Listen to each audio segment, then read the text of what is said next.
Netflix, where your fearless co-hosts Isaac and Larry force each other to watch the worst pieces of shit on Netflix. We will go over every bad edit, all the broken dialogue, all the wooden acting, and laugh along the way, because this is the Bowels of Netflix!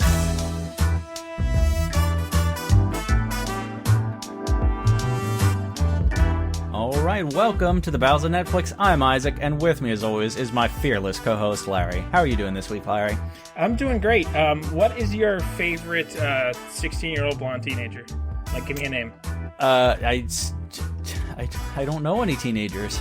I was really hoping you would be like, oh, Susie from the park that I sit at the park bench of and watch her for 4 hours a day. Why? Yeah, well, it's easier to kill them when I don't know their names. You don't have to, when you're looking into their pleading eyes, this is not conducive for a healthy podcasting and work environment. I find looking into their nostrils before killing them makes them a lot more unnerved. Jesus Christ. You realize now you can never actually kill one because this is hard evidence. This is soft evidence. This is a soft, nightmare. Voluptuous, this is a nightmare. Smooth, we should almost unwrinkled restart. evidence. This is a nightmare. What have we done? I'm so sorry. This is my fault. You've just committed all the crimes. We are the Bowels of Netflix. Oh, we are God. two miserable old friends who hate each other and want each other to suffer greatly. So every week, one of us makes the other one watch the worst movie they can find on Netflix and describe it back in excruciating detail. You can find us preparing these bits before we start. Jesus Christ. No, it's better when it's just off the cuff and people realize the darkness that's actually within our souls. Yeah, well, that's definitely true. But if you want to prod into our boys' holes a little more, we are on the internet. You can find us Facebook, Bowels of Netflix, Twitter, Bowels of Netflix, something. Just there's not a lot of Bowels of Netflix out there, so you're probably gonna find us. I was going to be honest. I see myself in the mirror. It's a man's hole. It has ceased to be a boy's hole. You got to get it waxed and bleached. You'll feel like a new boy. You know, I bet that's true. And that scares me. I'm going to be honest. I'll do it for $5 less than the best deal you can find in Berks County. Ah, crap! I told him where you live. I don't care. All right, deal. I'm just gonna spit shine your asshole with bleach. It's not. Yeah. God, it's just not. Do they use actual bleach? I always wondered. It's probably a special asshole brand bleach made by Jeff Bezos. And I like the idea that it's him personally, in his He's garage. got a vat of it, yeah. He's just got, even though he's a trillionaire, he's, making it out of, an old Lowe's bucket and, a shitty bathtub. No, I'd imagine a very big vat, and once an hour, he just drops a baby dolphin in there, and then it suffers and dies. And that doesn't even help. That's just for his amusement. Oh, yeah. Well, he's got to enjoy himself. I mean, that's why you get that rich. To kill dolphins. Right. Baby dolphins. I don't want to allege that he's a murderer, but I'm also going to allege that he is, in fact, a murderer, allegedly. He's the dolphin of the land. What does that even mean? Think about it. Levels. See, if you just say that, people will assume you're clever because they don't want to look stupid. Every time, it works half the time. Wait, oh, my God. You should email us, bowelsofnetflix@gmail.com. Yeah. Let us know how clever you think we are. If you've seen any of these, think we aren't. Yeah. If you've seen any of these movies, we'd love to hear your hot takes on it. If you got a shitty hand job to the last crimes of American days or whatever, and if you have any movie suggestions, we would love to hear them because we're always looking for terrible things to subject one another to. It's funny you say about people who've seen these movies. My friend's girlfriend, who's also a friend of mine, mentioned, I think I'd said it before the review, but she had seen Zoom and remembered it from her childhood. And when she mentioned to me that she was excited to hear the review when it comes out, and I said, oh yeah, it's surprisingly racist. And she was shocked because as a child, you don't pick up on that stuff. So. Oh no. I'm curious if she'll watch it again and be horrified. I hope so. I was going to ask if she's a member of the KKK. No, I don't associate with anyone who's a member of the KKK. Well, she might be a secret member. They wear hoods. I'm pretty sure she's not. I'm going to go out on a limb. and say that my friend is not a member of the KKK. Okay, Thank you for insinuating that. She did see Zoom as a child. I'm blaming Tim Allen, not her. I don't know that we want to allege that Tim Allen's in the KKK either. No, he's just trying to raise children to be murderers. You're getting full Henry Zabrowski. Well, someone's gotta light the fire, and Tim Allen's the one to do it. Yeah, he's the one. He's creating the new generation of Hitler Youth. Yeah, Allen Youth. Oh god, he needs a mustache. That's the next level. I don't want to see Tim Allen with a mustache. Ugh. He's been he's pretty clean shaven in most things, isn't he? Except the Santa Claus, he gets the whole beard because of Santa Claus. Yeah, right. Yeah. I never saw those. How did you never see the Santa Claus? Because I come from a broken home, Isaac. What? Yeah. Okay. Fair enough. when the Santa Claus movies came out, I believe I was living in a trailer in the middle of nowhere. They came on TV. You had TV. There was no TV, Isaac. You had TV. No, we didn't. We had a television that we put DVDs in. Believe it or not, my father did not choose the Santa Claus. Okay, fair enough. You know what? I believe that's where I saw Demolition Man and porn. Oh, are the two things I remember. Did he perhaps have the DVD of Barely Lethal? No. Oh, no, I don't think anyone owns that DVD. Yeah. Oh, God, are we going to talk about the actual show now and the movie on the show? Yeah, we probably should pretend we're professionals. We do get paid for this. Wait, we get a salary. We get a fat salary. I haven't seen a fucking paycheck yet. Is Jeff Bezos paying you? I've been mailing you slices of turkey. Have you not gotten them? I've been eating them. Those are that's your slices of turkey? No, that's your salary. Man, I'd love to work a job where I get paid in turkey. Just talk about the fucking movie. This is a disaster. This is just a disaster. I don't even... So, Barely Lethal came out in the year of our Lord 2014-15, and I am a terrible person and didn't write down the Rotten Tomatoes at all, so I'm going to go ahead and look that up right now. I believe every episode since we've started doing these again, we've both done the same thing and not had details together. Yeah, well, okay, so it came out in Where's the search bar? Okay, I work at a tech company. You know, I love this new bit you're doing, but I don't know that it's a bit. It's not. Well, the page loaded slowly.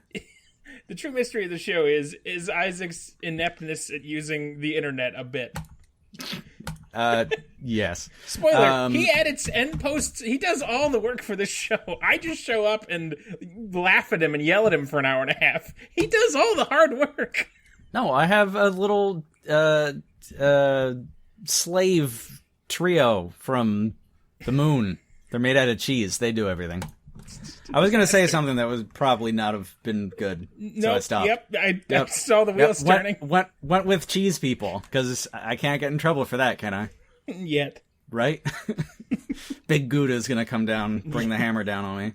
Oh, God. What movie was I? Barely Lethal? Okay, so on Rotten Tomatoes, critic aggregated is 26, which is pretty low. That is definitely not good. Audience is 36, which is pretty bad for audience. Usually audience will score a little higher. Mm-hmm. And IMDb, good lord, Barely Lethal, 5.4. That's which, fairly low for IMDb, I feel like. Yeah, IMDb does skew high, but it definitely is not a particularly good movie. And now, Larry, you'll find this interesting. It is made by RKO Productions, and it was written and produced by one Randy Orton. I'm sure it was. Okay, you didn't buy that for a second. Yeah. I thought I would at least get like a glimmer on your face of what? I'm pretty sure he doesn't know how to write. Yeah, no, he's a giant meathead. He's funny though. He's a good guy. But it really is RKO Pictures, which made me very confused for a hot second. Yeah, that's pretty funny. Okay, so we get highly stylized intro credits, which looks like art on a chalkboard in colorful chalk. It's actually done fairly well. They threw a little bit of money at this. So we see, and it sort of sets the stage of teenage girls learning how to be really badass spies, and Samuel L. Jackson in his typical backwards kangaroo hat is teaching them. Samuel L. Jackson is in this movie. I mean, there's a lot of celebrities. I can't, that alone, like when I saw that and I saw the score was so low, was baffling, because I feel like Samuel L. Jackson just on screen, like the Rotten Tomatoes starts at a 40%. Well, he's not allowed to curse. Samuel Jackson's skill set is cursing. He's not allowed to curse, and then he can't be himself. Overall, it's a very trying to be super self-aware teen movie. Where it's like self-referential and mentions other teen movies and thinks it's way too clever. Yeah, no, it gets rough. Oh, good. But yeah, I forget if it's PG or PG-13, but yeah, Mr. Jackson isn't dropping motherfuckers left and right like snakes out of a plane. If there's no motherfuckers, I guess why even hire him? Yeah, no. So he does not elevate the movie. Man. So it turns out Prescott is the school that is designed to turn little girl orphans into killing machines. Now we see Samuel L. Jackson training a bunch of 7-year-old girls how to drive sports cars through obstacle courses, assemble machine guns, and stab cloth dolls over and over and over in the guts with a pen. While screaming like, no remorse, gut them, eviscerate them, no attachments, no connections, no pity. Yeah, it's a little intense. And there's just all these girls just stabbing dolls in the guts. Strange. I don't know what to... So with the little girl who I presume is the past version of our hero, we see her with her pen drawing a smiley face on her doll. Samuel L. Jackson sees this and rips the head off the doll and screams, no motherfucking attachments. Except he doesn't actually scream that, of course.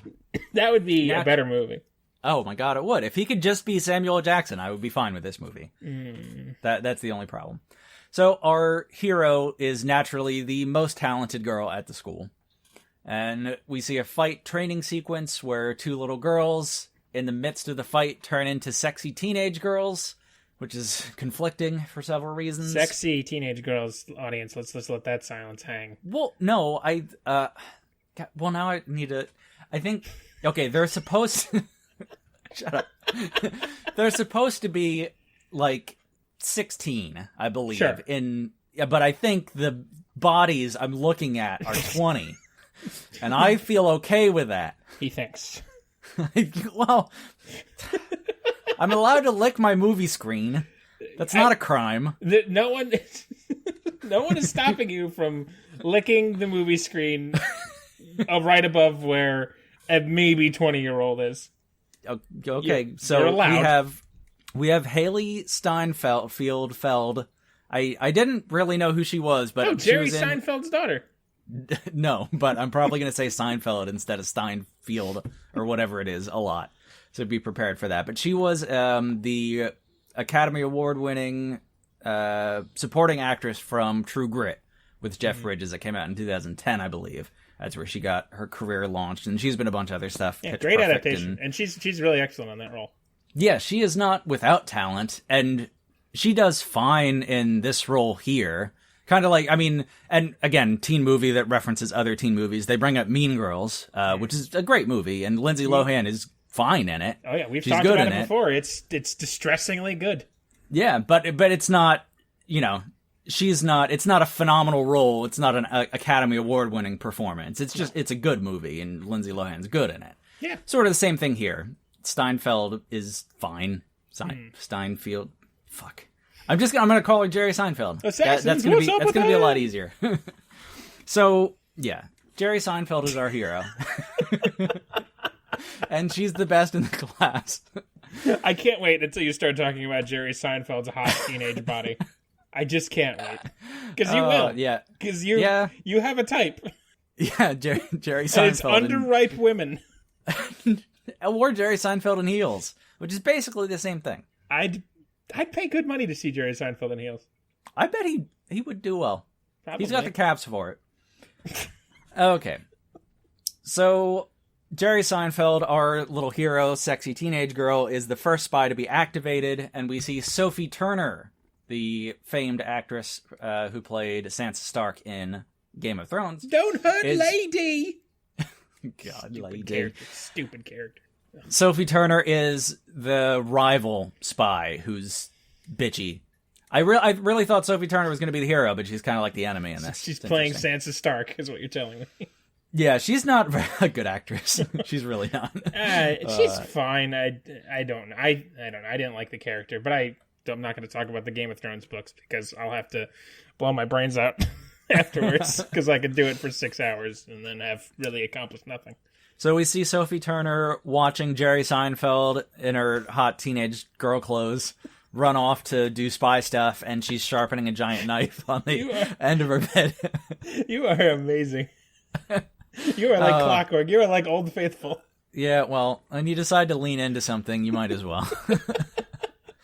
So she looks very jealous and angry, so we already have that set up quick. So Jerry Seinfeld does some surveillance work in cities around the country, but in the meantime, I can't talk. In the meantime, she's spying on normal teenage girls to learn what it's like to be normal. Mm-hmm. And in her hotel room, she watches some classic teen girl movies on her laptop. Clueless, Mean Girls, Deliverance, you know, that kind of stuff. I've seen 2 of those. Oh, God. Good old Deliverance. Squeal like a pig, boy. Jessica Alba is a sexy, bad, mean lady. She's an arms dealer. Real quick, let's just say for any listeners, I don't know, fat, white, probably in a room that's very hot. I'm just throwing it out there randomly. Who know the name Jessica Alba, maybe not what she's in. Maybe for their sake, not mine, because I know.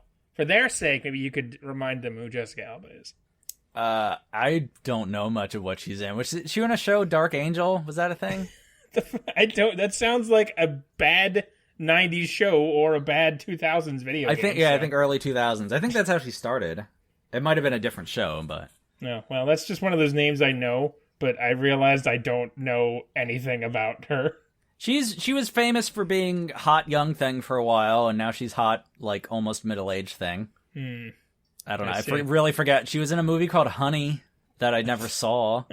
Yeah, I never heard of it. Yeah, she's been in stuff. She's around. She's culturally significant, kind of. All right. But she's still attractive. She's hot. I'm okay with it. But she's Fair enough.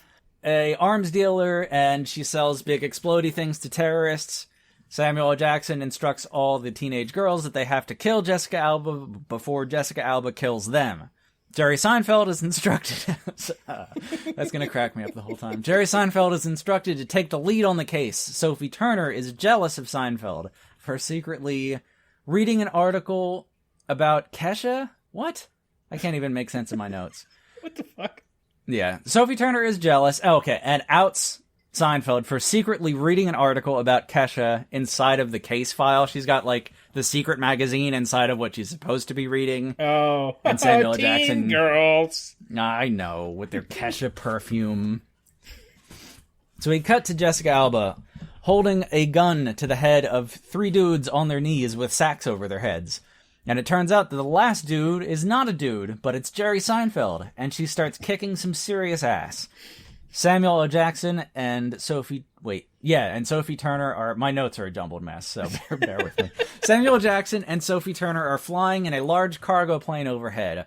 Seinfeld hooks a rope onto Jessica Alba's arm and then lets loose a giant, like, airdrop balloony thing. It's like from Dark Knight, where he, like, gets pulled up by the plane. He lets out that floaty... Yeah, all right. It's a thing. I think that's a thing that...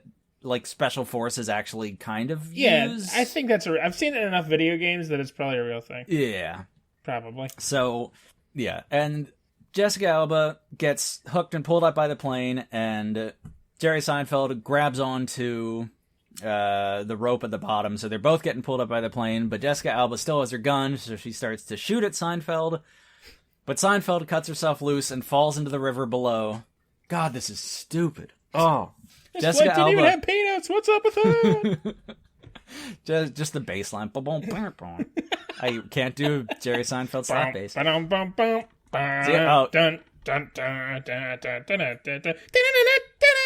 You're much better at it. See, how you didn't watch the Santa Claus, but you saw all of the Seinfeld.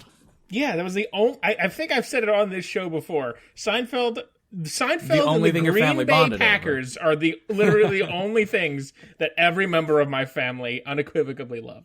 What about hot dogs? Everyone likes hot dogs. I can't confirm or deny. I feel like my mom didn't like them. God damn it. But I don't... That's a shot in the dark. Seinfeld is better than hot dogs. Okay. Yes. Well, it is. Yeah. I mean, all right. Are you're going to disagree with that? I don't... It's... How do you compare? If I was trapped on a desert island, given a choice between infinite Seinfeld or infinite hot dogs, I think I'd take the hot dogs. Well, that's a very unique set of circumstances. I can't talk. If the only tool you had was a DVD player, would you rather have... the hot dogs? That's also a good point. You would need a TV and power. Yeah, I didn't really think this through. Oh, God. Okay. just fucking hashtag cancel belts Netflix. Oh, God. Cheese people from the moon. I've offended them. Seinfeld swims to shore and throws away her super awesome spy watch because she decides she wants to run away and be a normal teenage girl and she can pretend she's dead. And Jackson and Sophie Turner up in the plane assume she's dead and they banter a little bit with Jessica Alba or whatever. It's stupid. It's a fucking stupid movie. I'm gonna get really angry at this movie, Larry. It's... I hope so, because it's been pretty tame so far. It sounds just like generic spy thriller. Spy comedy, not thriller. It turns into basically just a teen movie for an hour, and then there's some spy shit. It's good. You know, I don't have you had just like a regular straight up teen movie on this show yet? I don't think you have. I don't think so. Great. I mean, I had F the Prom. And you which had is a fucking nightmare. The Dick Choppy movie. Oh, God.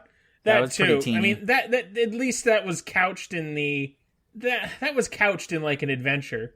F the Prom was just fucking teenagers trying to sleep with each other. Perfect Sisters, you know, the old killing your mom teen movie. Oh yeah, just like my childhood? ? Only because she didn't like hot dogs. You killed her. Can't believe it, Larry. Look, my lawyers advised me not to admit to anything on camera. Oscar Mayer Law Firm. Oscar Mayer has a way with LAWYRES. Okay, so Jerry Seinfeld decides to join a student exchange program and live with some random fucking family. She gets off the bus, and there is an angsty teen girl who wants nothing to do with the foreign exchange girl, who's Jerry Seinfeld. A little boy. Where is she? Huh? Where is she? Hold on. Now you need to. We'll find out where she's from. Is it coming? Okay, all right. Where is she? I mean, it's Jerry Seinfeld, so she's white. I'm aware. Yes, but I mean, so where is she geographically to be joining this? I guess family? In the U.S. Okay. They don't. I forget if they established I mean, it. yeah. Everyone has American accents. Assuming this was an American movie, and that I know that she is a white person. I didn't know. You said foreign exchange. I don't know if she's getting sent to like Ghana or something. Nope, she's the foreign person. Oh, okay. Jerry Seinfeld.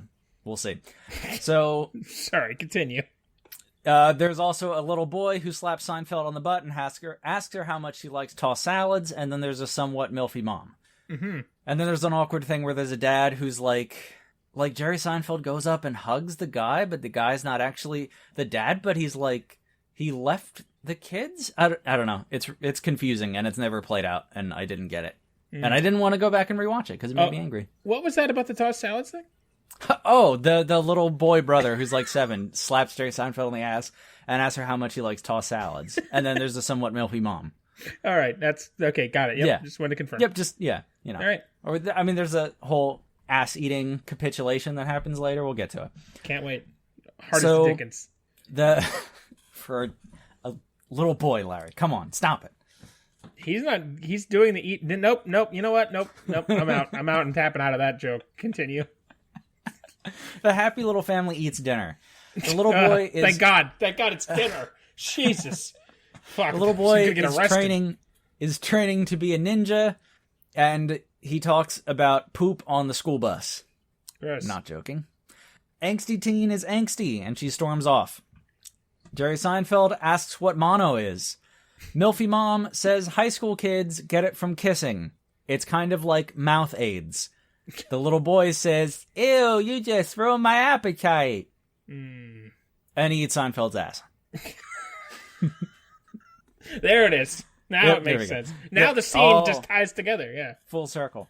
Seinfeld in the morning asks Milfy Mom if transpo is still at 0700. And Milfy Mom gives her a weird look, and she's like, oh, is the school bus gonna be here at 7? Yeah, funny. She's a spy. Get it. I get it. It's funny. Oh, God. Seinfeld has a bunch of reconnaissance taped in the inside of her closet about how to be a normal teen girl. She shows up at school wearing a ridiculous outfit, giant heels, gaudy makeup, and a very bizarre hairstyle. Everyone gives her weird looks. A fairly attractive boy smacks her ass and yells, fresh meat. This movie came out in the year 2015, Larry. Oh, so that one's real. Oh, yes. Horrifying. I think this came out literally just before the Me Too movement. God. Bad time. Yeah, I'll say. Did not age well. Very quickly aged out of being okay. Yeah, that's not all right. So, Angsty Girl is angsty, tells Jerry Seinfeld to wipe the crap off her face, change her clothes, and try not to talk. Seinfeld makes some small talk. Oh, so she's eating ass, too. Everyone's eating ass. It's high school. Right. Don't you remember it? I do. That was my ass Vietnam. Eating 101. High school was my Vietnam. Were you in honors ass eating? No, I was in remedial ass eating. Oh. Oh, boy. Okay. So Dude, why are we allowed to do this? There should need to be a license to do podcasts, and we would not be allowed to apply. It's like licking the screen when Barney and Friends is on. It's not illegal. That's somehow better than it being a 16, maybe 20-year-old girl. Well, I'll do the math. I'll figure out how old they actually were. Look, it's legal. Sometimes you spot a trend and you have to just note it. And I have in a legal journal. No laws. You don't talk to your hot dog lawyer friends. Technically, you have broken no laws. Okay, so she makes some small talk with a relatively cute AV dude backstage. And the principal welcomes her on stage as the new foreign exchange student. Mm-hmm. He says he's very proud. Okay, before he calls her on stage, the principal says he's very proud to announce that the school is now a nut-free campus, and that no nuts will make it into any mouths. The hunky, slap-ass dude from earlier grabs his crotch and yells, "No promises!" Yeah. And then you high-fived the large man sitting next to you on the couch, because I assume you watched this with another large man. I put a mirror up next to me so I could have phantom friend syndrome, and I high-fived myself. Hey, you know what? That works. As long as you high-fived another man after that line. Yes. That's important. I put a mustache on the mirror, so when I would look at it just right, it would look like someone else. You have a mustache. No, a bigger one. A really welcoming mustache. A welcoming mustache? Yeah, I flaked it with, like, cake crumbs. Oh, God. Because that's what's really exciting. Because you're like, oh, man, like, I'm on a date with this guy with his big bushy mustache, and he was just eating cake? I wonder what his life is like. I want to be with him more. How are you married? How did you convince someone to marry you? You ever heard the phrase shotgun wedding? Yes. Yeah, well, there's more than one way to skin a cat.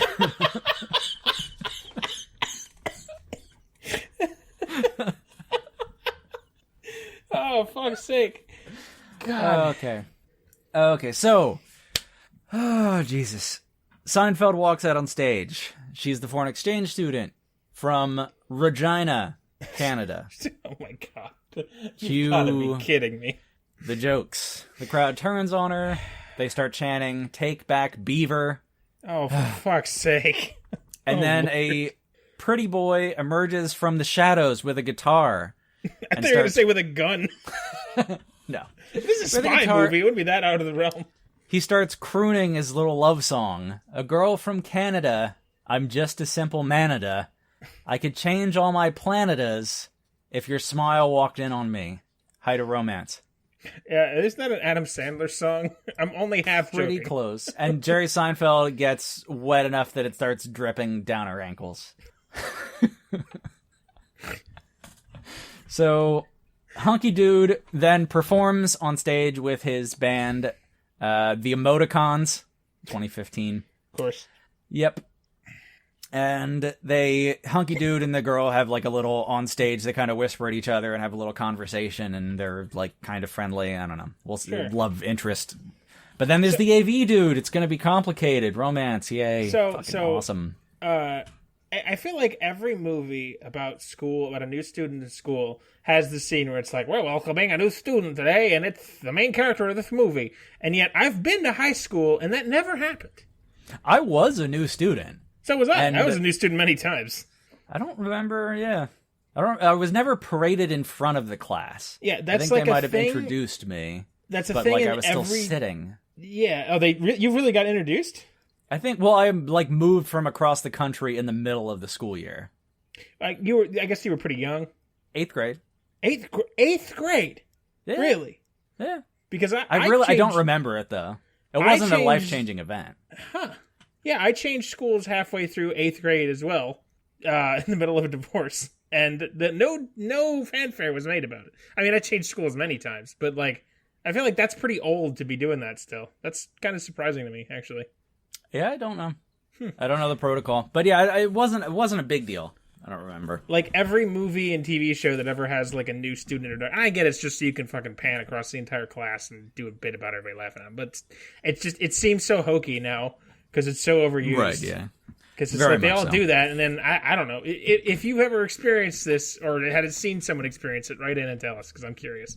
Oh, yeah, that would be interesting, if you had the full-on, like, in front of the class thing. Yeah. Or in front of the whole assembly. Right, I mean, God forbid a whole assembly, but the whole class, I mean. So, especially if you're from, like, Vagina, Canada, or whatever. Yeah, Jesus Christ. Take back Beaver. So, at lunch in the cafeteria, some cheerleaders invite Jerry Seinfeld to sit with them. Seinfeld says, I know what you're playing at. I've seen Mean Girls. You're going to lure me into a false sense of security and then exploit my social weaknesses for your amusement and social gain. She storms off, and the cheerleaders are perplexed and look at each other and say, we were just trying to be nice. Which is like, technically, that's, I get it, but I don't. And just it being self-referential and then just like in the movie discussing the movie Mean Girls. Right. And that comes up again with 10 Things I Hate About You. I forget if they actually mention Clueless or they just show her watching it. But, yeah. I love 10 Things About Heath Ledger.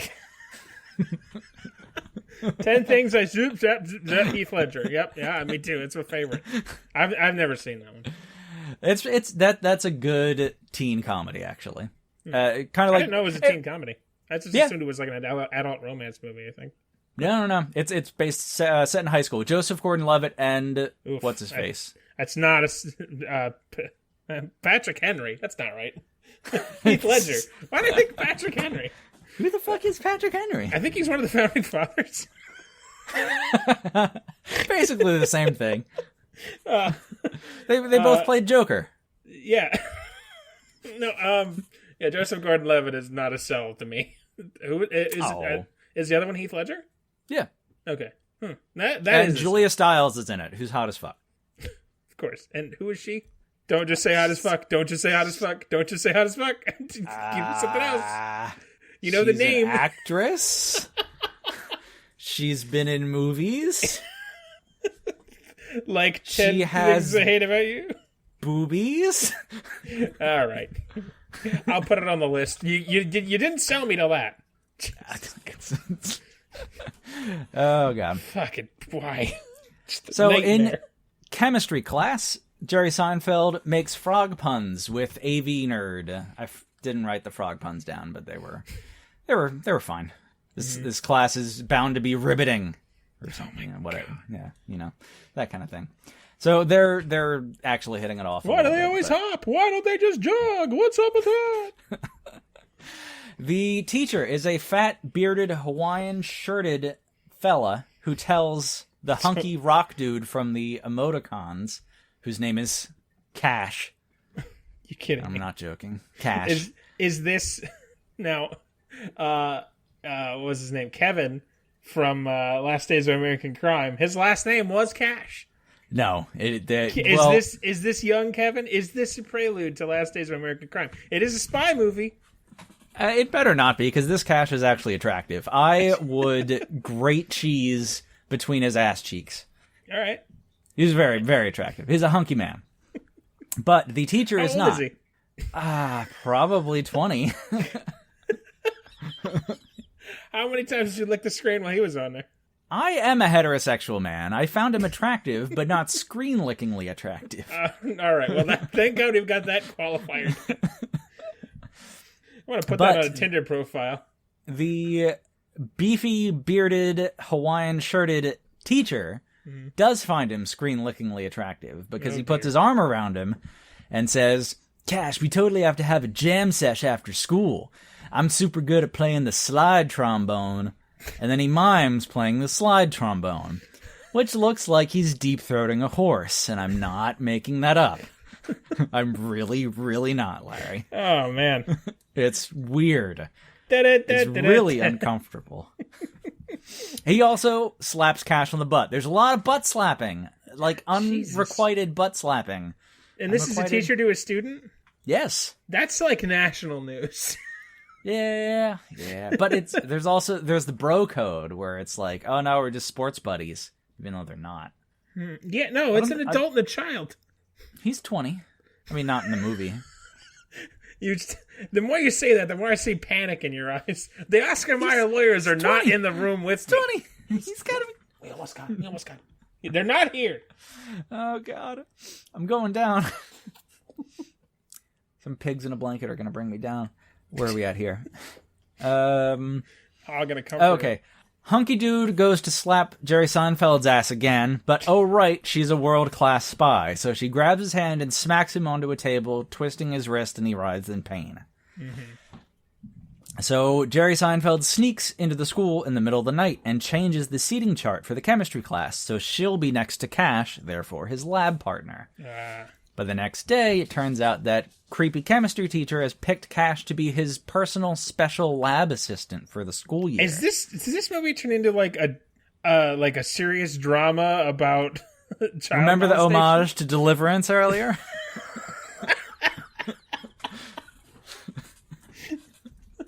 Oh no! Squeal like a pig, boy. Why not squeal like a hog? I don't know. You know, I've seen Seinfeld for so many episodes of Seinfeld, and I've seen his stand-up, and I cannot put together a single cognizant Seinfeld joke. I just can't. Yeah, no, do honestly, it. can't I can't do it. There's the whole cuff. Pigman episode. Yeah, I don't. Which one was that? I don't remember that one. I think that's the Moyle or the Briss. Oh yeah. Oh god, I haven't seen that. But Kramer's going after the Pigman in the hospital, right? Yes. Oh god. Why don't we just can we just watch Seinfeld? We just fuck bag this show and just review Seinfeld. No, we have too many good things to talk about. There wouldn't be suffering. I know. Yeah. Art is suffering, and we are artists. Don't ever call me an artist. Don't ever call me an artist. You hate art. Art is just money laundering. I hate art. I hate everything. But wait, no, I'm trying to be positive now. I said I love my dog and coffee. I love this chair that I'm sitting in. Specifically this chair. 16 going on 20-year-olds. All right, move in. Swarm. Stay away from your hot dog lawyers. God. Okay. Just nightmare for sure. Right, so Seinfeld is then paired with a bitchy chick who also wants Cash's dick. Mm-hmm. Bitchy chick tricks Seinfeld into thinking that becoming the school mascot is the way to Cash's dick, and Seinfeld falls for it, even though she has her guard up about teen movies and everything. Right. The writing makes no sense. Okay. Because Seinfeld is a spy with weapons expertise and sweet spy moves, she becomes the axe-wielding Viking mascot of the school. Seinfeld sees a white van outside of the house she's staying at and outside of the school, presumably surveilling her. And it's Samuel L. Jackson coming to get her, Jessica Alba coming to get her, some evil spy thing coming to get her. Sure. So now she's out on the field during practice, running around in her terrifying Viking thing. It's got like a big gnarly beard and giant muscles on the arms. It's really creepy. Nightmare fuel. The van pulls up and some goons in masks try to nab her. She fights them off and beats the ever-loving shit out of them. But it turns out they were just sophomores trying to kidnap the school mascot, which is the high school tradition. Sure, okay. And everyone thinks she's a freak, even more than they already did. So AV Dude's dad picks him up from school and is super awkward. He says, crack is whack, coke is no joke, Macbeth OD'd on meth. Okay, he doesn't say the last one. He sees his son walking with... Such a terrible joke. I should have known you're the one who made it. Jesus Shut up. I'll sue you. He sees his son walking beside Jerry Seinfeld and asks about her. What do you kids call cute girls these days? Hottie biscottis? Bitch. Is that very uncomfortable. Is that a real thing? Is that a yes. quote? Oh Hottie biscottis. And then pause and then like, oh, not that? What about bitch? It's like, what? What do you... I don't... Oh, man. It's supposed to be awkward, but it's like meta awkward. Too much. Yep, you've gone too far. Yeah. Oh, God. So... Jerry Seinfeld cries, and the Milfy mom sympathizes. They hug and get some weird stepmom, stepdaughter porn vibes. Now, do we or do you? Well, because most porn is step something. Oh, God, it really is now. What's wrong? What's happened? When I see an embrace between people who are not actually related in story, I just immediately imagine 69ing. Is that new? Is that a new thing for you, though, really? No. Yeah, right. I just imagine 69ing a lot. Now you can just justify it. Funerals are really awkward for me. Oh, man. I have to tape it down. It's terrible. Oh, God. So...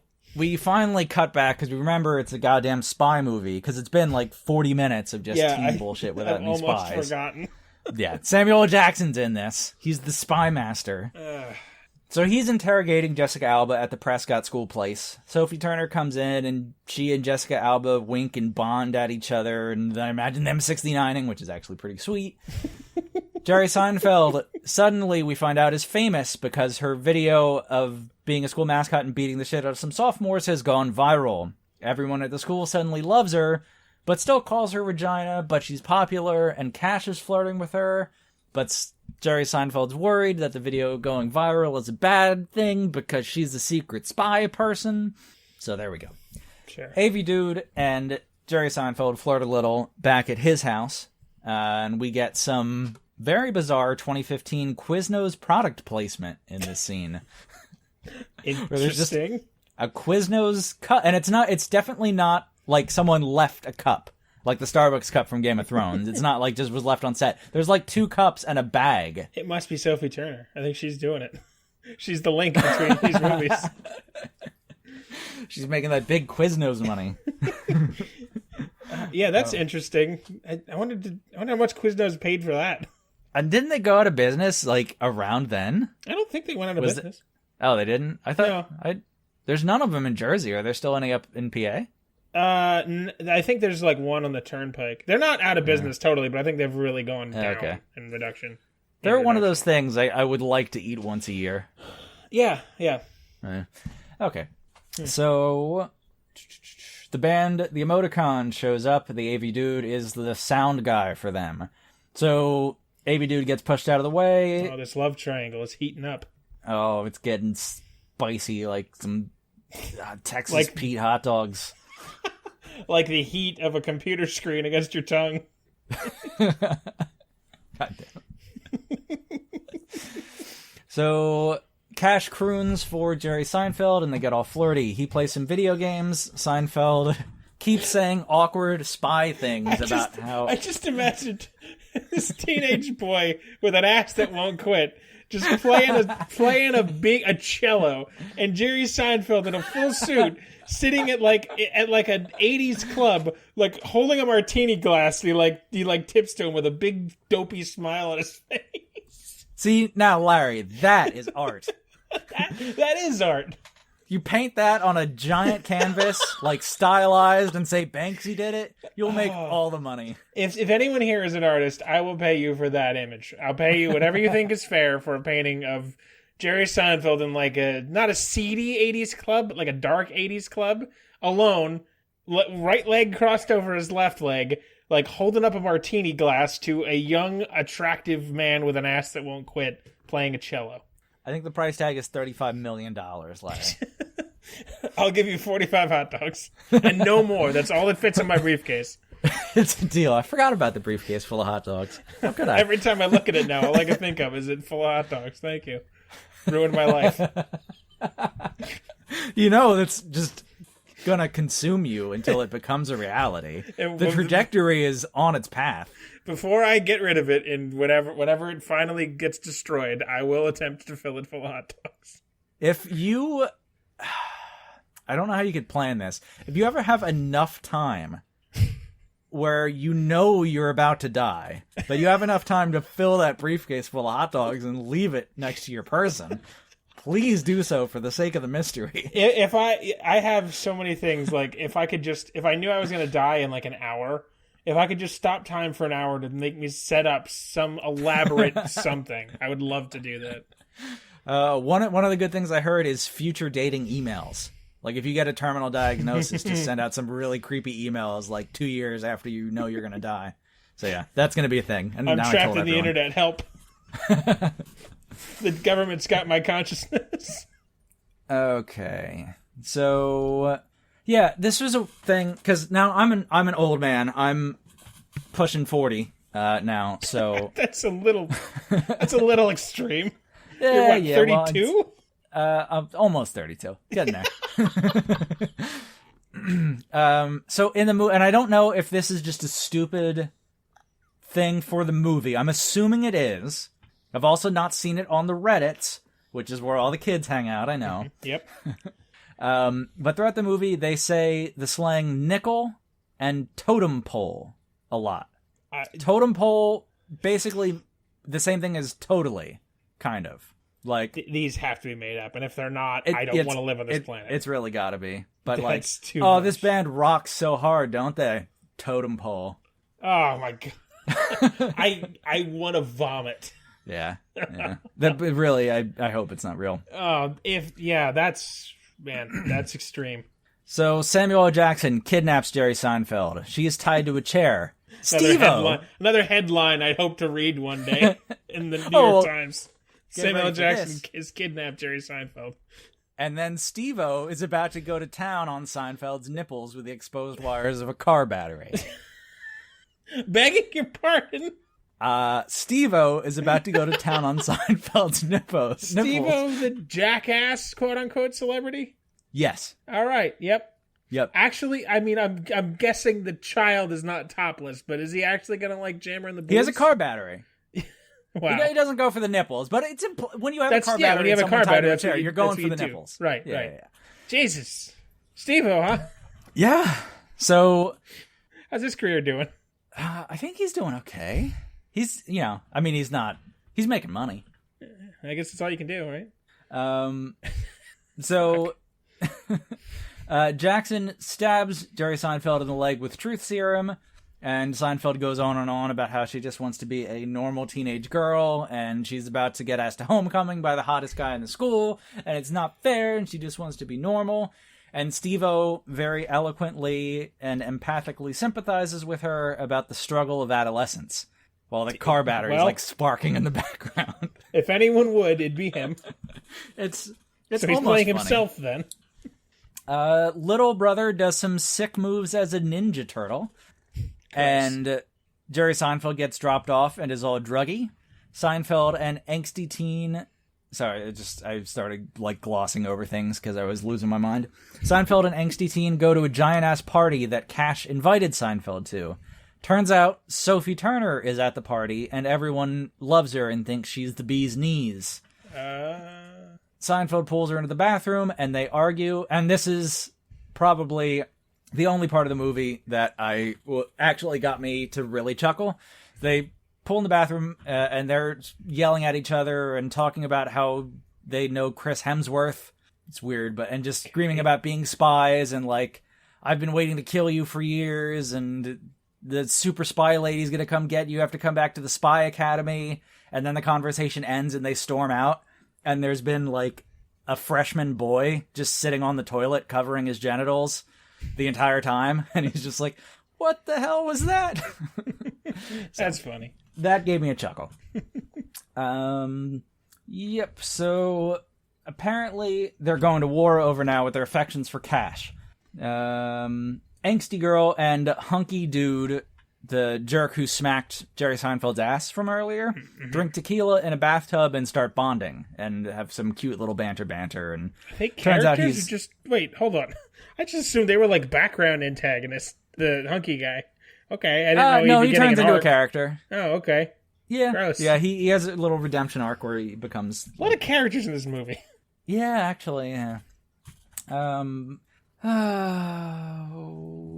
Roger. Oh, I gave him a name. I shouldn't have. AV Dude is Roger, but he's just AV Dude. He shows up. He tries to find Jerry Seinfeld, and she sees Jerry Seinfeld kissing Kesha perfume. I'm dying. Jesus. Seinfeld and Cash go off to get waffles, and Seinfeld leaves Angsty Girl. Oh, man. I would bury... I love you, Isaac. I love you as truly as family.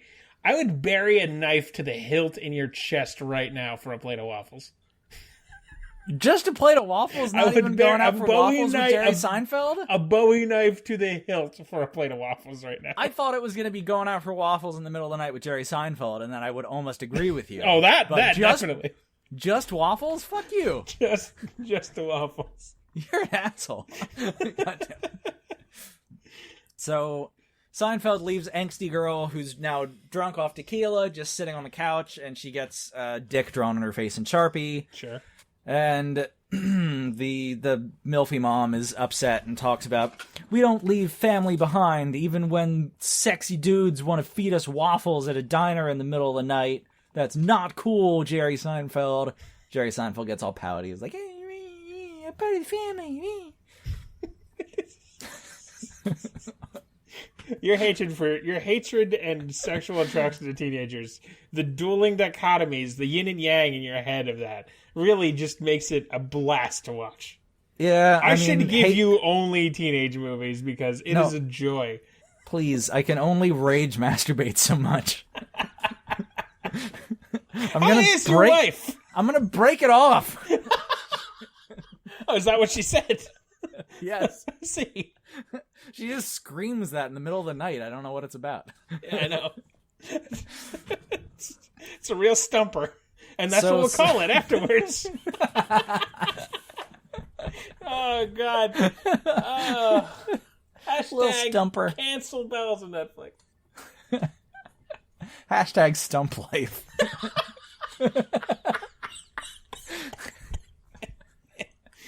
Oh, man. Oh. So Samuel L. Jackson is disguised as a homeless creep with pubes on his face, and he's driving the school bus. Not exaggerating. Turns out Jessica Alba has escaped. Samuel L. Jackson says that Jessica Alba is going to come back for Seinfeld with vengeance. Seinfeld tells Jackson that she doesn't care, and she wants to keep living her normal teen life. Samuel L. Jackson apparently is totally cool with that, but says he's not in the rescuing business. So Seinfeld is on her own, even though Jessica Alba's coming to kill her. So Samuel L. Jackson did let her go before. I thought I was under the impression that Steve-O smuggled her out. Can't believe I'm saying that sentence, but no, they were sympathetic to her pleas to be a regular teenager. Yeah, I kind of just glossed over that. My bad. I forgot this movie had plot. I was under the impression that Steve-O, because he said Steve-O had a moment. So I was under the impression he didn't free her, but okay. It's something stupid like. You're gonna come back and be a spy, but not until next week. Oh, one of those. I see. Yeah, it's weird. Not very well explained. You're fired and you're rehired tomorrow morning. Yeah, one of those. I get you. So Seinfeld and Angsty Teen are driving together, and they're kind of buddies now. They've sort of bonded since being at the party, and Angsty Teen Girl loosened up a little after she spent some tequila bathtub time with the fucking Me Too groper man, and got a dick drawn on her face. So, yeah, they're buddies.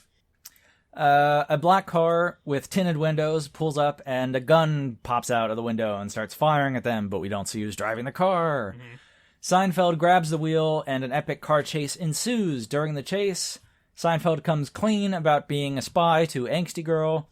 And the two cars end up in a junkyard facing off against one another. They rev their engines and drive straight at each other. Mm-hmm. But Angsty Girl panics, grabs the wheel, and both cars crash. Whoever was driving the black car has escaped when Seinfeld goes up and forces the door open.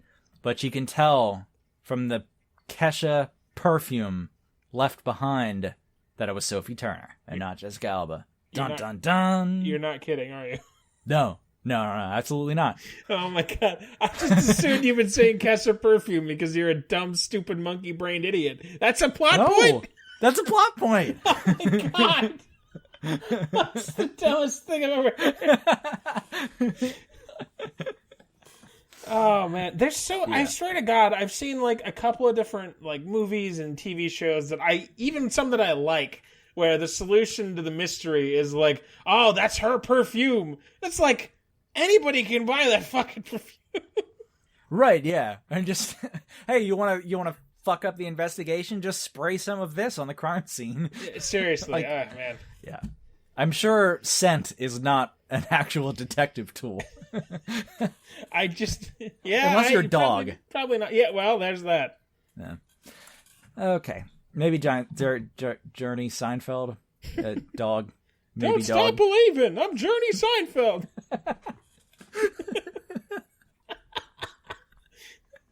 This, like, methed out word association is getting to me. Oh boy. Okay. Just a small town girl. What's up with that? His voice is getting higher the more I do it. That's because she's an attractive teenage girl. It's your words. They need two different words for legal and non-legal teenagers. Yeah, there's barely lethal and lethal. Fucking it's so hard. It's so good. God, it's so good when a plan comes together. Fucking, the movie's called Barely Lethal, you dumb idiots. You walked right into it. I'm gonna go eat a hot dog in shame. Oh, God. Oh, I forget, I probably never told this story, but I had some terrible, not terrible, but like digestive stomach issues when I was a teenager. My entire life. I've found out since it's my horrible diet, and I have no respect for my own body. But you and me both. I went to a doctor when I was like 15 and was like, yeah, my stomach hurts a lot and my shits are all fucked up and weird. And he was like, oh, well. Very medical description. Yeah. Oh, I was 15. I don't know. But he's like, okay, that's what check box on the chart. How's your stomach? Okay, fucked up. How are your shits? Normal, all fucked up and weird. I went to 6 years of medical school. And he asked me, well, okay, so what did you eat today? And I told him, honestly, that I had eaten potato chips and 4 cold hot dogs. He didn't even eat them up. Nope. Just nibbled them like it's fucking a monster. No buns. No condiments. I mean, I'm fine with the buns and the condiments, but you just ate them cold. Oh, yeah. And he just looks at me, looks at my mom. Just get the fuck out of here. No, actually, he did put a finger on my butt. I forgot about that. That's right. Oh, this was the time. He poked around in there. I've heard that story, but I've never heard the impetus for it was that you were eating cold. Yeah, I probably still had some shame when I told that before. But yeah, he inserted himself into me. I like how the shame was not a man put a finger in my ass. The shame was I ate 4 cold hot dogs. It's a terrible thing to admit. Oh, I've done things just as bad. Would you rather walk around with a shirt that said, a man put his finger in my ass, or a shirt that said, I just ate 4 cold hot dogs? Finger in the ass. See? That's more normal. You'd be less judged by society. It's true. I'm judging you pretty hard, and now I kind of feel bad. I'm sorry. I haven't eaten a cold hot dog for quite a spell. Look, thank God for that. Oh, wow. I'm trying to think of the most embarrassing thing I've eaten this year. I don't know if I can come up with anything good. I don't think I've eaten anything embarrassing. I just eat like shit. Yeah, just too much. Ugh. Way too much. Okay. Are we doing a movie? This got sad. Yeah. So I cried for like 20 minutes yesterday. Oh man. Oh God. So, Jesus Christ, where were we? Okay, yeah. So, angsty teen girl like bonked her noggin in the car crash. Whatever. She is in the hospital. Jerry Seinfeld gets on the phone. Whatever. Yep, that's stream of consciousness right there. Well, the Jerry movie is about Seinfeld. ass eating, so I guess at some point you get on a girl, right? Jerry Seinfeld shoves the teenage girl off his face and calls up Samuel L. Jackson. Allegedly. Let's just throw that out there for safety. Samuel L. Jackson is busy training little girls how to disarm C4 bombs. And no, that's not innuendo. Turns out Samuel L. Jackson thought that Sophie Turner was killed when Jessica Alba escaped, but now they both assume that they are in cahoots, working together as the ultimate sexy criminal duo. Woo. Excitement. Sure. Seinfeld is waiting at the hospital for angsty teen girl who got bonked on the noggin. AV dude shows up, and as soon as he sees that Seinfeld is okay, she gives him a big hug, and he's all like, I'm glad you're okay. And she's like, I really need a good friend right now. And AV dude says, well, Cash is probably on his way, and then he walks out. But Cash isn't on his way. Cash doesn't even show up at the hospital. Jeez, dude. I mean, that's shitty. I guess. That's just shitty. I mean, like, yeah, okay, yeah, you're, not feeling great because you're not getting the relationship you want, but, like, chick needs a friend, dude. What the hell? That's real shitty. It's all confusing. And, like, he just shows up and then, like, immediately, I don't know. He was expecting her to be hurt and he's not hurt, or she's, I don't know. I'm confused. I don't get it. The plot in this movie was put in a blender and extracted and pasted back together by Gollum. Seinfeld and angsty girl bond in the hospital. Angsty girl now loves Seinfeld and tells Seinfeld that she can't leave just because some stupid international assassin with a blood vendetta are out for her. Hunky dude decides to visit angsty girl because they're boyfriend and girlfriend now at the hospital, and they make out. Angsty girl gets let out of the hospital, and she and hunky dude are like walking together, and she slaps his butt and calls him fresh meat. Full circle. And it's not sexual harassment if a girl does it to a boy. Yeah, now it's all okay. Yep. So, yeah. Oh, and by the way, during the whole hospital thing, Milfy Mom did not visit her own daughter. I assume that probably was shot for continuity reasons and then just got cut because of time, but... Right.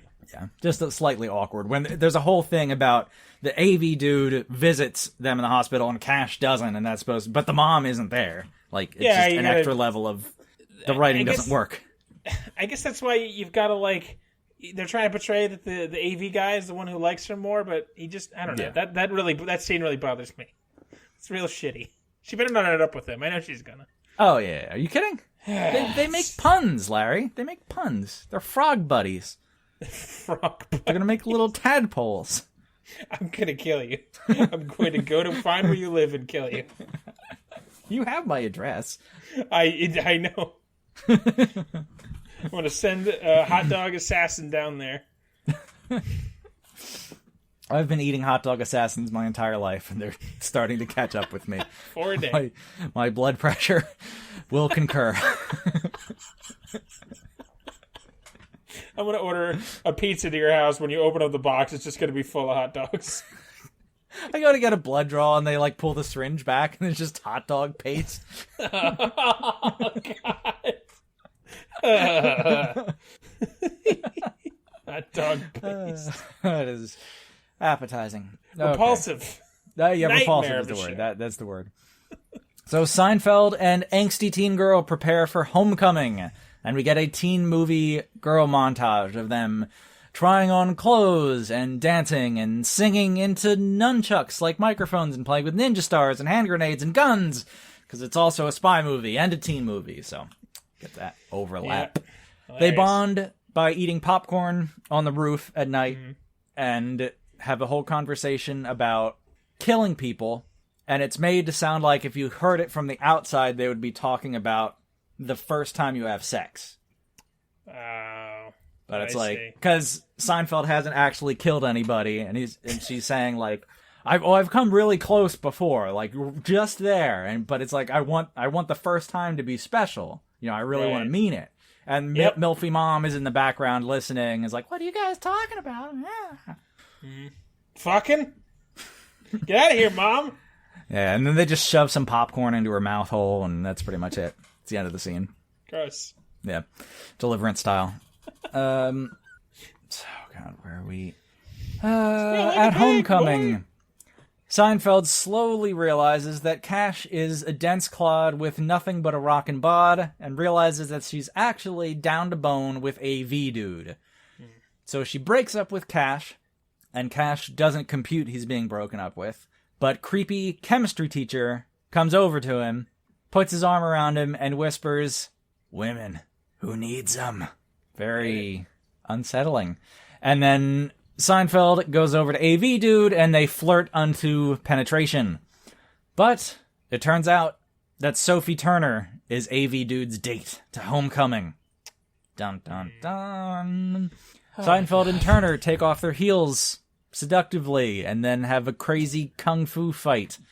Again, audience, let's remember that seductively was Isaac's word. He's the one who said it. Oh, it's part of it's seductive and part of it's clumsy. It's supposed to, I don't know. Mm-hmm. They're 20. They're legal tender. Let's again, audience. Let's just note that my lawyers have advised me to note that Isaac said those words. Now, do you remember what year this movie was made in, Larry? 2014 or 15. I don't know if we ever actually settled on it. 15, 2015, yes. Okay. So Sophie Turner now says this line, which I guess in 2015, maybe it was written in 2013, sounded like a much better idea than it does now, because now it sounds very tone deaf. But she says, "Before I kick your ass, I just want to say good job. For once you don't look like a tranny mess." Oh, wow. Yep. Yikes. It's a little Yikes, intense Sansa. for What the fuck, Sansa? good old teen fun comedy action movie. Yikes. Just throwing out them hateful slurs. Oh, that's all rough. willy-nilly. Yeah. That is rough. Yeah. Pretty rough. It's so, for the time, it's so tone deaf, too. Yeah. Not that it's ever been okay, but, I mean... This is not... If this was 95, I'd at least get it. Understand that it wasn't... People didn't care as much then. Well, that's... Yeah. You know what I'm trying to say. Let me bungle this into damning myself. The same thing with Zoom, where Zoom came out in 2006, and there was so much weird racism and misogyny that it's like, in 2006 you were doing this? Like, if this came out in the 70s or 80s, it would compute of why you didn't think it was a problem, but good God. You have to be aware of the society you're living in. Jesus Christ. So, angsty girl stabs... Okay, there's a whole, kitchen scene, which is weird, and it's set up like the Velociraptor thing from Jurassic Park, where she's... Clever girl? Yeah, basically, where she's, crawling around in the kitchen, and then she throws something, and Sophie Turner's the Velociraptor and goes off after it. I'd pay to see Sophie Turner act like a Velociraptor. Oh, God. We need to start writing porno. Yeah, I've said it before. I'm ready, man. Just tell me when. I want to read your erotica, your Chuck Tingle-esque erotica. Oh, right. We still have to write the werewolf one. If anyone knows Sophie Turner's agent, let him know. We have a big project for her. We have a big project for no money. We'll give it to her for exposure. No, we'll pay her. You will. I'm broke. Hey, I feel like we could each muster up a briefcase full of hot dogs. That I could, for sure. I think I'm having a stroke. Jesus Christ. You might be. This episode's been a little strokey. I don't just mean your love of teenage girls. I have the AC off, and it's usually not... It doesn't get super hot, but it's getting hot. It's like 98 degrees outside. Oh, yeah. I every episode, by the end of it, I am a puddle of human goo. It's awful. It's just the worst. This room gets so hot. All right, we're getting there. We're almost done. Jesus Christ. So the Velociraptor is about to get the best of Jerry Seinfeld in the kitchen, but angsty teen girl stabs the Velociraptor in the back of the leg with, I forgot about this. Oh no. With a corn dog. Today's episode brought to you by Oscar Mayer. Your choice, we know you have a choice in wieners, and we thank you for choosing Oscar Mayer. Have you ever wanted to see Velociraptor Sophie Turner get penetrated by a corn dog? Again, your choice of words is problematic. What? Velociraptor? Not cool anymore? I can't keep up, man. Oh, Lord. Oh, God. So, yeah, penetrated with a corn dog. We cut to... See that, but that's unrelated. Penetrated by a corn dog. It makes me so happy. We cut to the house where Milfy Mom and the little brother have been kidnapped by Jessica Alba and her sexy man goons. Oh, boy. Yeah. Seinfeld shows up and confronts Jessica Alba with guns. Jessica Alba reveals... Oh, yeah, because Seinfeld is like number 83 and Sophie Turner is number 84. And Jessica Alba now realizes that she's number 1. She was the very first student at Samuel L. Jackson's school for turning little girls into little killing machines. Samuel L. Jackson's school for turning little motherfuckers into big motherfuckers who kill other motherfuckers. See, if he just said motherfucker as much as he wanted to, this movie would have been much better. It really would have. That's honestly all it takes. Really, any movie would be elevated. Put Samuel L. Jackson, just like green screen him into Schindler's List, saying motherfucker every once in a while. Honestly, yeah, it really would improve anything. Yeah. I wonder if you can hire him for, like, personal events. I wonder if they do, like, there's services now, like Cameo. Oh, yeah. I wonder if he does that. Cameo, that'd be great. His would be really expensive. We should get him to do a cameo of, like, you listen to the Bowels of Netflix. Motherfucking Bowels of Netflix! God, what dorks. 2 idiot dorks. 2 white bread dorks. Hey, we are the hot dog kings of the East Coast. My lawyers have advised me that you should not continue to say that. And I'm also advised to say that Oscar Mayer is the hot dog kings of the East Coast. Trademark. Fine, we're the hot dog princesses. They've said that's acceptable. Oh, that's a good porno. Oscar Mayer has a way with INTIMIDATION. You know I can't spell. Stop doing this. I think that spells intimidation. I tried really hard. I think this is the most in the middle of a movie. You keep getting off track for like 5 minutes at a time. This is going to be a disjointed mess. I'm so sorry. Well, the movie's a disjointed mess. We're staying true to the film.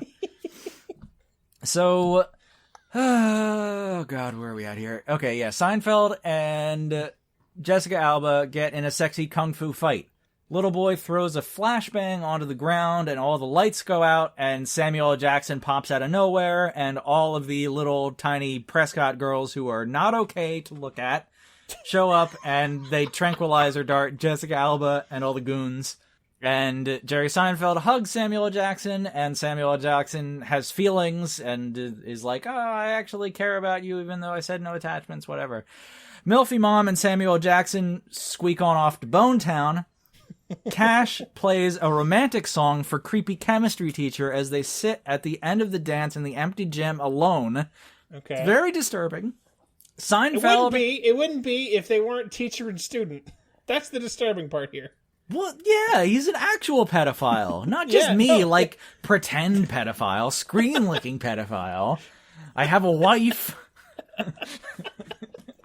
So did John Wayne Gacy, but that's unrelated. I'm trying to think the last person I physically touched. I can tell you for me, I don't know, because it's been 7 months. I don't know. Oh, God. When did the quarantine start? I don't think the last human being, I have genuinely no idea. I couldn't tell you. I'm going to make a little homunculus out of hot dogs. I touched a lot of hot dogs in that time. If my fucking waistline is anything to be believed. You need a couple more briefcases worth, I think. I have 2 briefcases now. Let's not talk about it. So Jerry Seinfeld takes Samuel Jackson's helicopter and lands it in the middle of the road Again, another headline I want to read one day. Continue. Lands it in the middle of the road. Comedians and helicopters getting coffee. Lands it in the middle of the road in front of AV Dude and his dad's car that they're driving. Sure. She gets out and gives him several ears of corn because they're so corny together. Oh my god. Their corny jokes. They set that up before. And they profess their love for one another. They fly off in the helicopter with Hunky Jerk and Angsty Girl, and they fly off to Bone Mountain and get all naked and sweaty. And that's the end of the feature film. Barely lethal. They are lethal. Barely lethal, but lethal. I'm allowed to lick. The screen. I'm cutting that line out. I'm just cutting out. I'm allowed to lick, and that's going in the funeral reel. Oh, but yeah, that's the movie. That's not a good one. Yeah, it sounded dumb. But yeah, a lot of star power. Samuel L. Jackson, Jessica Alba, Jerry Seinfeld. Sorry, yeah. Sophie Turner, Steve-O. It's tough to when there's that many people who are good at acting. I guess that kind of helps make it not like the worst thing ever. Yeah, it's it definitely wasn't one of the worst movies I'd seen. I only got the one actual laugh. Sure. But it was moderately entertaining. Mm-hmm. Not as entertaining as Last Fucking Dragon with Sho'nuff. That was as awful as it was. That was just delightful in its insanity. The Shogun of Harlem. But yeah, this is pretty bad. I'd maybe a 3.5 out of 10. Like, definitely not the worst, but I would never want to watch it again. I would willingly watch The Last Dragon again because it's so bizarre. This I'd never want to see again. I'm fine with that. Yeah, that's fair. Yeah, I kind of had a feeling this wasn't going to be a real knock out of the park, but I knew you'd still hate it. So. Oh, yeah. And it was definitely a different kind of movie, and it was interesting to see the star-studded cast in such a stinker. You're not usually privy to that. I think Game of Thrones had started by then. Yeah, Game of Thrones started in 2011. Or 2010 even. So Sophie Turner was a star, because this fucking blew right under my radar, believe it or not. I didn't catch the Barely Lethal bug when it hit theaters. Because Sophie Turner, I mean, what else is she... She's been in like an X-Man since then, which those all suck. Those all universally suck. No one can tell me they don't. The Dark Phoenix one in particular was pretty rough. I ended up seeing see that. It? Oh yeah. Gross. That's what I think of that.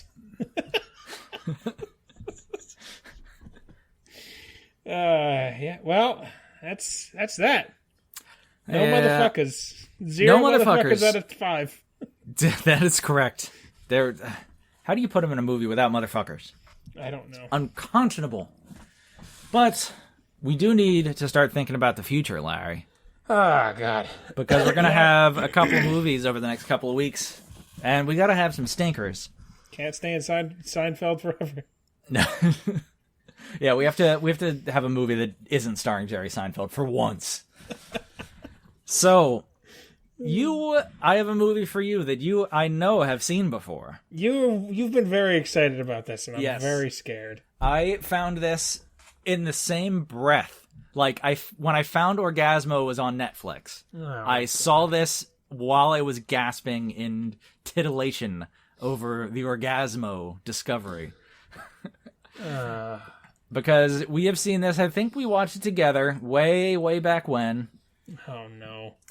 It is a little old film, I believe from the 1980s, called Killer Clowns from Outer Space. Oh, fucking no.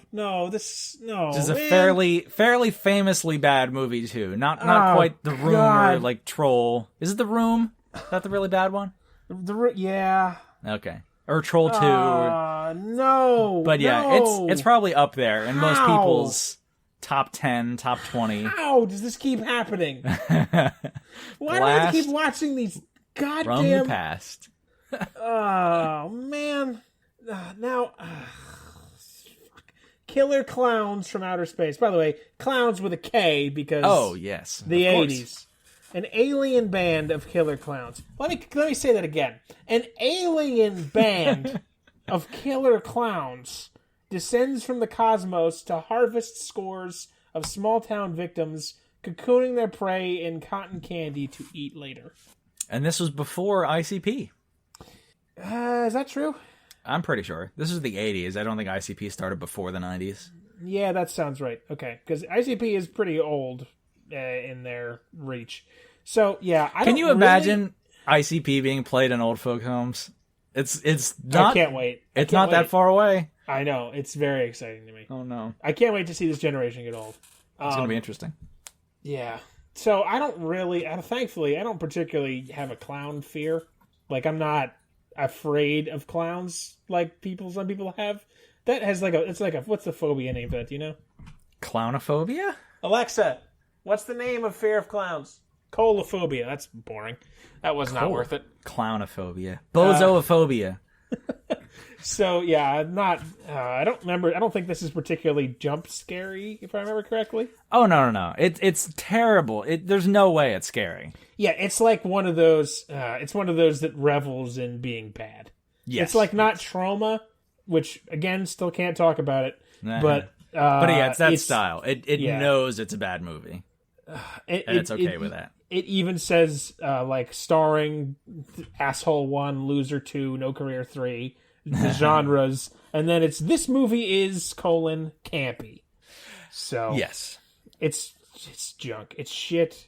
Camptown Races, Larry. I can't wait to hear your song. Fucking screw you. Oh man, stop doing these movies I've seen before from ages past. I'm just, God, please don't make me do the Royal Tenenbaums. I just want time to peel apart in your brain until you dissolve into hot dog paste. What I'm 76% hot dog paste, so you're getting close. When's the last time you've been for a blood draw? How old am I? 29. 11 years. Get that hot dog paste checked out. Yeah, probably. So unhealthy. I haven't been to a doctor. Grade D hot dog paste. Grade D. Not even legally for sale in Michigan. You have to be at least C or above. All right, well, that's great. I'm very excited to fucking watch a campy horror movie and fucking try and squeeze a review out of that. But it's funny you picked a horror movie because I have one for you as well. We're looking at a little movie that I had to check had to make sure it was not written by a one Mr. Stephen King, because it looks like it's right out of his fucking oeuvre. It is called The Car. Road to Revenge. Oh, what? Oh. And I started the movie because I'm a hack who doesn't know what he's doing. I did it again. I know because Netflix is the worst. It really is. I've done it a won't third stop time. Playing. It won't stop. How do you stop it? I don't hate know. Netflix. I don't. It's so I use loud. Netflix on an Xbox because God damn it. I'm an old man. Okay, I moved my mouse off the screen. In retrospect, that makes a lot of sense. It's pretty obvious now. You work for a tech company and I sit at a computer for 9 hours a day. I'm 29 and you're 31. The great thing about my I've job, been using a computer since I was 6. People will call in and I get to pretend to sound really knowledgeable because they'll be like, oh yeah, I'm having issues accessing the DNS packet of my backup system. And I'll be like, oh, let me transfer over to the IT team. They'll be able to resolve that DNS backup system packet issue right away. Beep, boop, bop. And I just regurgitate the words they said, and I just say it with authority. Yeah, it's amazing what people will accept if you do that. And, honestly, people could say anything. Yeah, I just need to debug the Oscar Mayer hot dog fragments. Oh, yeah, we'll get on those Oscar Mayer hot dog fragments right away. I'll get them debugged. Yeah, I'm going to just transfer over to the team. Beep, boop, pop. Oh, man. Quick funny story. It's also it's Oscar Mayer and car related. When we get to your movie. I work for Penske, and one of our customers is Oscar Mayer, and we in fact licensed the Wienermobile, all 4 of them. Really? We licensed all 4 of them. So one day I got looking into that because I saw the unit come across one of our many spreadsheets, and I'm like, is that the fucking Wienermobile? So I looked into it, and then I was reading the Oscar Mayer website. And do you know what they call the people who operate the Wienermobile? I'm desperate. Hot doggers. Oh, Larry. And the top of the application to be a hot dogger says, "Would you like to travel the hot dog highways of America?"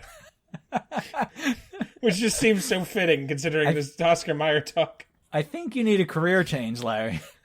You have to be a student. I looked into it. Well, it's like student credit sort of thing. Oh. They don't take adults in the fucking Wienermobile. Just go up to him and be, these veins are the highway hot dogs, a hot dog town. You are having a stroke. You are actively having a stroke. It's too hot. I'm wearing pants for some reason. I take mine off at the beginning of every recording and just don't stand up. I don't... Quarantine pants. It's the car, Road to Revenge. Fucking get on it. Right. The revenge car. So, the car, Road to Revenge, a movie that came out in 2019. Is that Jodie Foster? No, that's just a knockoff. Never mind. I assure you it's not. You know it's definitely not. Trying to uphold justice in a lawless future. A DA is slain by cyberpunks. Oh, cyberpunks? Come on. But a supernatural twist sends his car on a bloody quest for revenge. Come on. No. Oh, man. That's revenge right. car. In 2019, someone has made a fucking ripoff of, what's the Stephen King? Not Catherine. Christine From a Buick 8. He did two car things. Yeah. From Christine to set it in a cyberpunk future? Of the genre, it's listed as B horror movies in genre. Yeah. God damn it. Give me Killer Clowns from Outer Space, go fuck yourself. Okay, good point. I think by design, you've already won for this set of weeks because you've given me the crown jewel of bad horror. No, but it's so stupid it's gonna be almost fun. I don't remember. I remember, the only thing I remember about it is that the one clown is doing shadow puppets for people, and he makes a shadow puppet of a T-Rex, and the T-Rex shadow eats the people's shadows, and that kills them. That's the only thing from that movie I remember. That's brilliant. No, it's not. Genius. You fucking hack. Was that Faulkner? As I Lay Dying? Is that he came up with that? As I Lay Dying, because my shadow got ate by a T-Rex shadow. From a clown alien. Jesus Christ. I'm pretty sure that's Faulkner. That is Faulkner, yep. I think Faulkner wrote this movie. Yeah. Just like Randy Orton wrote Barely Lethal. How did we both pick horror movies? How does this shit happen? I don't know. It's their brains are just the same, I swear. The universe is conspiring to keep us downtrodden in a sea of hot dogs. And there's no Wienermobile to drive us to safety. I haven't had a hot dog in so long, and yet that's what we've talked about this entire hour and a half. How did that start? Oh, yeah, briefcase full of hot dogs. Right. I just don't even understand. We shouldn't be allowed to have a podcast. I'm just going to start mailing you hot dogs. I wonder how long it would take for that to stop being funny. Because I'm picturing decades.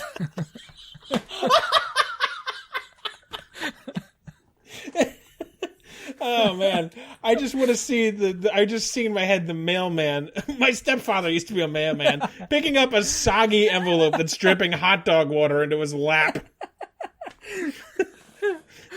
Just fucking throwing it against my door, it splatters. Oh god. Rain or shine, the hot dog will arrive. The new USPS slogan. All right, you do that. Let's test and see if you can mail a hot dog through the mail. You do it. Take a Twitter picture of the envelope going out, and I'll take a Twitter picture of the envelope coming back, coming through the mail. See how it survives in the U.S. mail. I might actually do this. I don't think you can send food, but if you find a way, I'd really love you. Can I get in trouble for sending food? I don't think they're going to send a SWAT team to arrest you. Well, no. I don't know. I mean, just send it back with a bullet and be like, the next one's going to come a lot faster. Oh, God. Be on the lookout for hot dogs. Okay. We are the Bowels of Netflix. We're a couple of hot dog eating fellas. Thank you so much for listening to this drivel. It is drivel. It's real drivel. Good Christ almighty. I'd forgotten about this stupid clown movie. God damn it. I'm glad you're suffering. It's been like 9 years. That's the rough thing about getting older. There's all these experiences you've had that... Oh, God, yeah. You just forget having until they come crashing back. Oh, fuck. It really is. That's 2 weeks in a row. Make sure to follow us on the Twitter, on the Facebook. We're the only Bowels of Netflix in your life. If there's anyone else, we'll beat the shit out of you. Don't love any other podcasts. Yeah, fuck them. You're a one podcast kind of girl. and we're your abusive boyfriend. Fuck yes. Hashtag cancel Bowels of Netflix. We're also polygamous, so tell all your friends that they have to love us too. Oh, God. Please email us, bowelsofnetflix@gmail.com. Tell us how we've deeply offended you and your loved ones. We'd love to hear from you genuinely. Yes, in all seriousness. If you've seen any of these movies, if you have suggestions for movies, if you have any commentary, thoughts, anything like that, or if you just want to rant angrily, we'll take that too. That's also fine. Yeah, and make sure to stay tuned for next week, because Larry will be covering Killer Clowns in Clowner Space. Killer Clowns from Outer Space. It's the only other... I wish I could get a squeeze another K in there somehow, just to really fucking tie this whole rug together. And the week after that, I will be in the clown car on the revenge road of Clowning Car Town with Stephen King and Jodie Foster. Now, it Cyberpunks. It doesn't look like there's any clowns in your movie, but I really am interested if any show up. I bet there'll be a clown. You want to put it... I'll bet you a single hot dog there will be no clowns. If there's... Okay, loser has to mail the other one a hot dog. Deal. If there's a clown in any even like a painting where there's a clown in the background, any kind of clown, I'm totally willing to make that deal. Okay. If your movie has a clown in it, I mail you a hot dog. Okay. And if your movie does not have a clown in it, you mail me a hot dog. All right. I'm down with that. And we might have to ask if there's a debatable clown. We'll have to go to our Bowsers. The words out of my mouth were going to be mimes are not clowns. It depends. Nope, mimes are not clowns. It depends. That's incorrect. Does he have a squirty flower? If it's a mime with a squirty flower, I would argue clown. Mm-mm. See? It's debatable. That's on the line. That's why I think if we really are stuck, we're gonna have to go to the Bowsers. We'll make a poll. Fair enough. I'm fine with that. Okay. Stay tuned. I know you're gonna squeeze whatever clown you can out of it. Hot dog mail fraud rides on this episode. Hot dog mail fraud sounds like the ska band I was in high school.